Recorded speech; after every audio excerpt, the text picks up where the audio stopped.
I'm not the Turk, but it's time to talk cuts. I'm going to go through this roster, and I'm going to tell you people that are fighting for jobs in this preseason finale. And we'll do it here on Locked On Jaguars.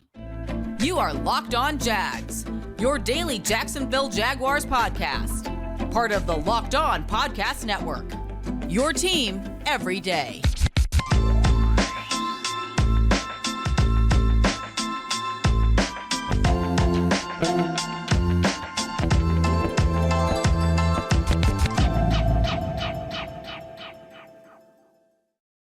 I'm Tony Wiggins, your host of Locked On Jaguars. Thank you again for joining me as you do every day, because it's your team every day, and we appreciate you making us your first listen here on our daily podcast, because it's your team every day.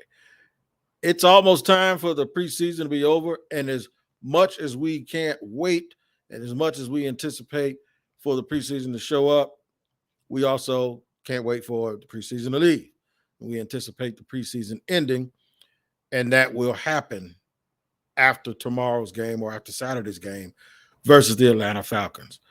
What's it going to show?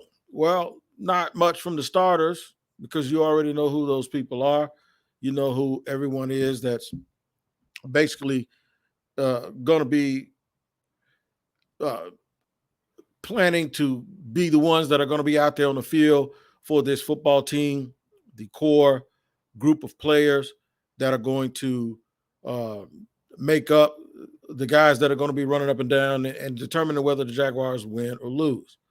So why this last preseason game? What is it important for? A couple of reasons, and I'm going to go through them today. One of them early is I'm going to talk about Devin Lloyd. I'm going to talk about Devin Lloyd making his debut in live action for the Jaguars, and how is it important to Devin Lloyd. In segment 2 and 3, what we're going to do is we're going to go through and look at certain matchups, the matchups that are probably going to determine the depth on this team.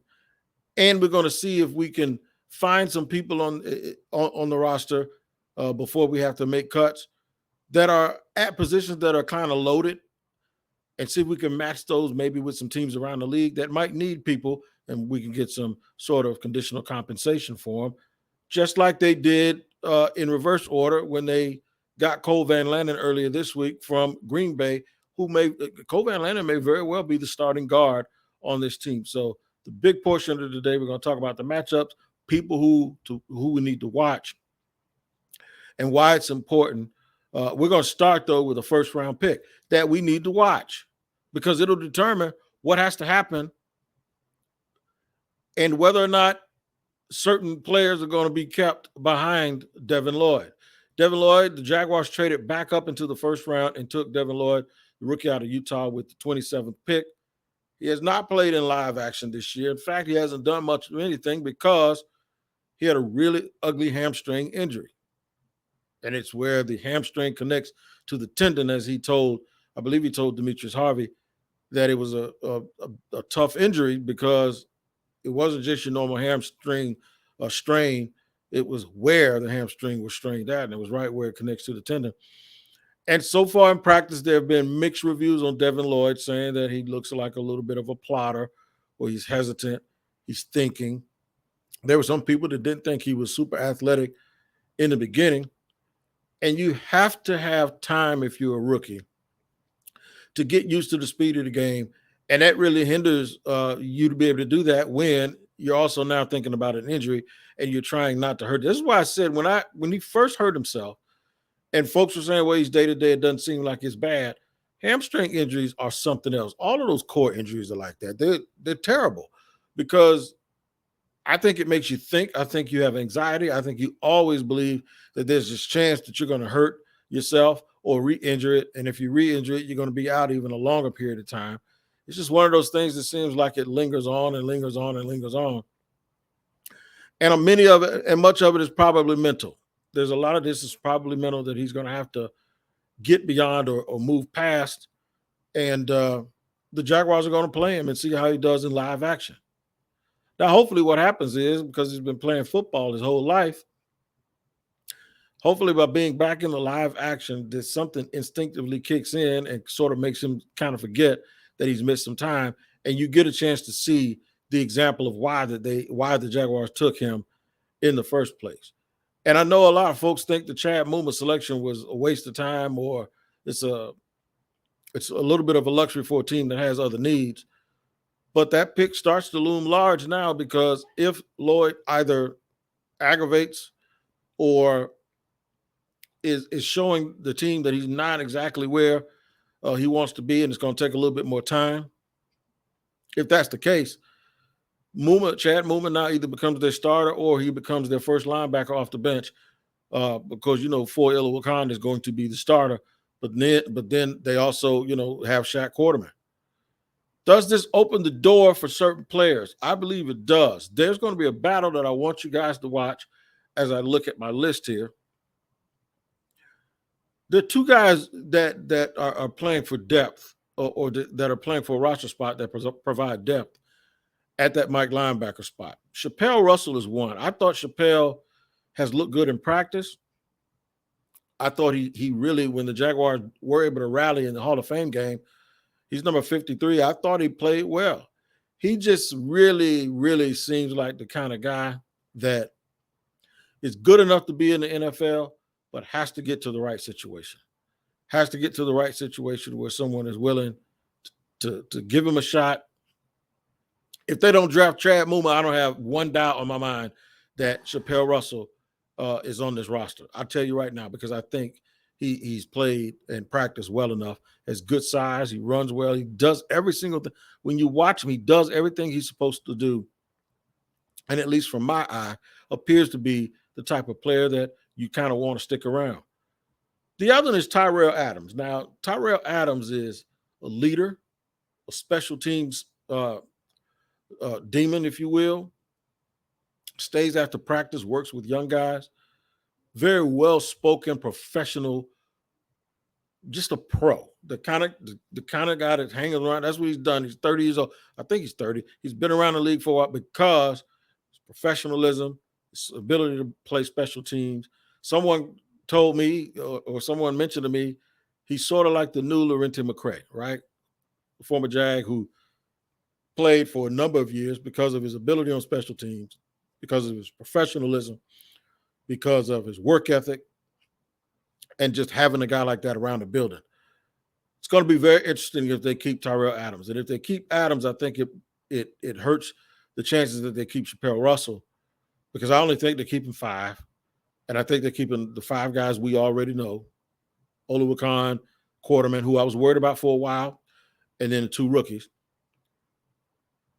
Because he plays special teams, I wonder if Tyrell Adams gets that nod. I want to go over some other key positions for the Jaguars, and then we're going to address where the position is, or what the position is, that there might be tradable assets that can get Jacksonville some compensation. It's good to be the one who's being compensated as opposed to the one who's not being compensated. And these rules are, and this is supported by the rules that were changed a few years back. I think it's 3 or 4 years ago, where they made the cutoffs after the 4th preseason game, the main cutoffs, where the roster goes down to 53. It gives teams a chance to get some guys moved around, and it also prevents teams from having to play their starters in the last meaningless game of the preseason. So we'll discuss that and more here on Locked On Jaguars after I tell you guys about the Dave app. We can level with each other, man. We've all been in a situation at some point in our lives when we're a little bit tight on cash. Maybe you could only afford to put a few gallons of gas in your tank. I know what that is like these days. Or you got, you got to save another date and are wondering how you're going to afford a gift. That's where Dave can help. If you're living paycheck to paycheck and struggling to make ends meet, it can be very, very stressful when unexpected expenses come up. Now Dave can help you out in a pinch when you need it. And what you're doing is you're actually getting money from the future you. Now, how this works is Dave is an app in your app store. You download the Dave app from the App Store. That's DAVE. You sign up for an extra cash account and you get up to $500 instantly. For items and conditions, for terms and conditions, go to dave.com/legal. Instant transfer fees apply. Banking provided by Evolve. It's also a member of FDIC. That's DAVE for Dave. Make sure you check it out. And we welcome you back here to Locked On Jaguars. Actually, we welcome you back because you didn't go anywhere. But we're talking about the finale and some potential matchups and some potential roster moves that could be made based on what you see. I'm not going to play this like I'm putting too much stock in the last game of the season or the last game of the preseason, as if I don't believe that the Jaguars already really do know who most, and when I say most, I mean a very high number, well over 93, 94%, they know pretty much what their roster is. There's a better chance that if they don't know who maybe the last 5 or 6 guys are, that they probably believe that they're going to be able to get those 5 or 6 guys from somewhere else once cuts are made or if they make more moves or trades. You don't want to trade all of your conditional assets or late round picks where you're giving them away to other people. What you really want to do is you want to make sure that if you're giving away those picks or you're giving away those assets, what you're doing is in return, you're going to start shipping some players away and getting some things back and compensation. It doesn't happen very often, especially this time of year, because when teams know that you don't need something and you start waiving people, you really want to take advantage of those teams that might be deficient in certain areas and target them with certain players. This is the job when we all try to figure out what's going on. This is the job of the pro personnel department. This is what the pro personnel department does, and most people don't really understand this. But the pro personnel department for the NFL, they watch players on other teams. I'd be interested to find out with Cole Van Lanen, did the Packers know the Jaguars were deficient and they called them about Cole Van Lanen?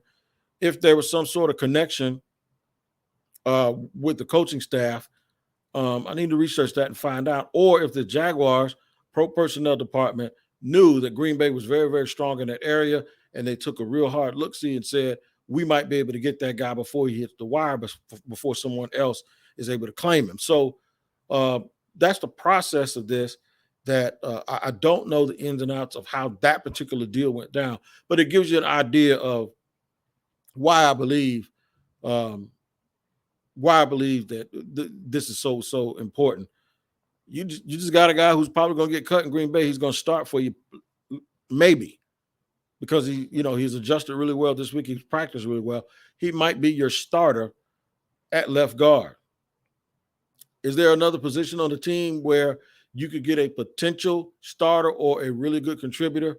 If there's one position on offense after the Cole Van Lanen move, if there's one position, it would be if they determine that James Robinson isn't quite ready, and it may take him 2 or 3 weeks, then yeah, I'd go after a Kenyon Drake type. Or now I think Kenyon Drake might be waiting to go to a team where he's not number 3 automatically or number 4, which is what he'd be here if James Robinson was healthy. And he might go to a team that's a contender, or he might sit out and wait until someone has an injury at running back and then cherry pick his situation. But I would say if the team determines that James Robinson isn't quite ready to do what James Robinson normally does, I would think that running back. I also think that there's a very good chance, and I don't know who it is, and I can't tell you. There's a possibility that they could find a tight end. They could find a tight end, even if he's not a starter. He could be someone who plays a lot. And if there's a surprise cut around the league, and it's a well-known player, I wouldn't be surprised if he, as long as he's not just purely a pass catcher or a blocker, if he's a little bit of both, if he can get. I don't think they're going to trade for Mike Gesicki or anything like that. That'd be crazy, because he's basically a taller version of Evan Ingram, and you gave Evan Ingram $10 million. But if it's a guy that's a dual threat who's played a lot, and especially if he has a relationship with any of the coaches on this team, sure, that could be a move. Defensively, I think the Jaguars are actually going to be one of those teams that try to seek compensation for some DBs. And I'll tell you who those DBs are in the next segment, but I'm going to get through the rest of the line first. Could they go after another veteran defensive lineman? Could they go after another veteran defensive lineman? There was talk of Ndamukong Suh, and there was talk of people of that nature. Yeah, they could go after another veteran defensive lineman. They could possibly target someone like that, but I think they might be set in that area right now. Maybe they're set in that area in terms of young developmental players, but if they do anything, it'll be they'll address the area with a veteran. Linebacker, I think they're set at inside linebacker. Could there be a rusher? I don't anticipate them doing that because Arden Key as well as Dwan Smoot are both capable of standing up if they don't feel like they have the depth that they need at those positions. So I'm going to give you guys some names internally that the Jaguars, that for you to watch tomorrow as the Jaguars play their final preseason, or Saturday, whenever you watch this, for the Jaguars to play their preseason finale. And I'll give you those names and positions that the Jaguars where they may be fighting and battling internally. And I'll do it just a second here on Locked On Jaguars. After I tell you about BetOnline.net, which is the fastest and easiest way to check in on all your betting needs, find all your favorite sports and events at the #1 online source for odds, lines, and games. Find reviews and news of every league, including Major League Baseball, NFL, NBA, NHL, combat sports, esports, and even golf. I know y'all are keeping up with what's going on in golf between the LIV and the PGA Tour. Great segment today with Michael Collins of ESPN talking about the differences. Make sure you check that out. BetOnline continues to be the top online resource for all your sports wagering information.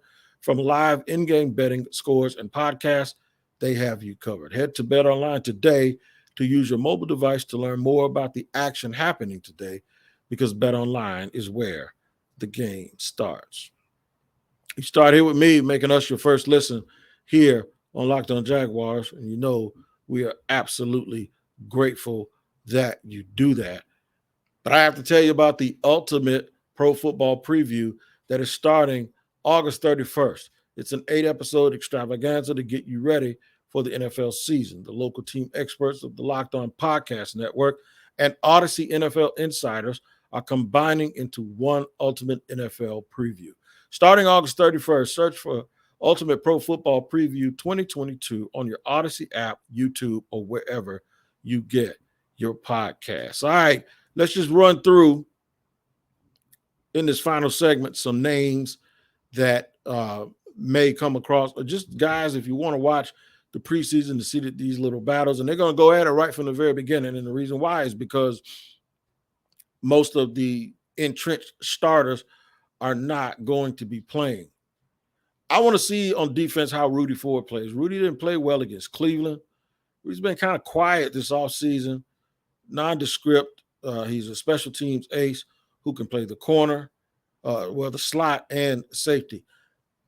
If they decide that his value on special teams is not worth the lack of value that he has from the line of scrimmage, I wouldn't be shocked or surprised if you saw Rudy Ford as one of those pieces that are able to be moved.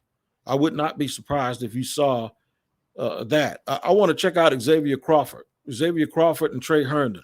Who wins that little bit of a battle? I think Monteric Brown is good, the rookie. I think he'll be fine. I told somebody just yesterday and today that Chris Claybrooks has made this team, in my opinion. But if just in case, he could be somebody that they get a lot of compensation for. But in my opinion, for what I saw in practice and what I've seen in games, he's really stood out, and I think he's going to make this team. I think he already has.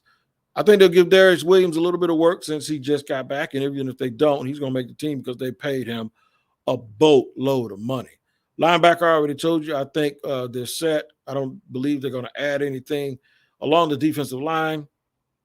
I think they'll be fine in that area as well. But this may be a chance for Jeremiah Ledbetter, guys like that. Israel Antwine, as I look at my roster here, maybe they can show improve. I think Jake Tufele is going to play a lot of minutes, and I want to see Jay continue to have a good preseason the way that he has already. And maybe he can show, hey, if he gets out there and he plays well, he can show that y'all can put me in a rotation. And that means that they might not have to go out and get a veteran. A big battle, one that I talked about earlier this week, we need to find out who can kick. James that they got from San Diego. It sounds like I'm doing a talk show. Hey, can I speak to James? This is James from San Diego. But they need to figure out if he's going to be the guy or not in live game action. And if not, you'll see them scrambling on the waiver wire for probably a proven veteran. A lot of people think that they're overemphasizing touchbacks and they're sacrificing accuracy on field goals and extra points. Could be true, might not be true. If you saw the thumbnail of the header, you saw Laviska Shenault. It's going to be very interesting what their attitude is about Laviska Shenault. Is he somebody that they move? I think of all the people, if they decide to move him, he's the guy that will probably fetch the most back. He hasn't had a great camp in terms of production and practice. He hasn't been terrible, but he also hasn't really distinguished himself or set himself apart in the receiving corps. So it's going to be very interesting to see if they decide to keep Jeff Cotton. Of course, Lawan Winningham was already let go. But if they decide to keep a Tim Jones or a Jeff Cotton, and I don't think Kevin Austin has done enough to warrant them keeping him. I think he might be a practice squad candidate because of his physical ability. Very, very interesting to see what they decide to do with Laviska Shenault. He is no better than the fourth option on their team right now. And you could argue that maybe even with Laquan Treadwell and the presence of Jamal Agnew, that he just doesn't have a lot of value in his team. We'll have to see. I think the offensive line is pretty set once they made the trade for Cole Van Lanen. Depends on if they keep 9 or 10. I do want to take another look-see tomorrow, hopefully at Walker Little to see if he's improved any. His hand placement just bothers me so much. And if they can get Badara Traore on the field to see if he's going to be that 9th or 10th guy, that'll be a good thing too. But running back, you probably get a heavy dose of Snoop Connor tomorrow and Raquel Armstead to see, what do we do? Do we need anything else? I don't think James Robinson is going to be a go, so we'll just have to see what that's all about. I expect at quarterback you're going to see a whole bunch of Jake Luton and EJ Perry, nothing of CJ Beathard and Trevor Lawrence, and then when it's time to make cuts, you see Jake Luton put back on waivers or cut again. I think he was brought back just to be a camp game arm for this week. You guys make sure you take care of each other. Enjoy the game. I'll have, if anything significant happens, I'll do a special podcast this weekend. But more than likely, I'll just come back Monday and tell you what I think the cuts are going to be after this game. And if the cuts start happening before we're able to record, we'll just bring it to you really fast and really quick. Until next time, you guys have a great weekend. Enjoy the game and continue to take care of each other. It's Tony Wiggins with Locked On Jags.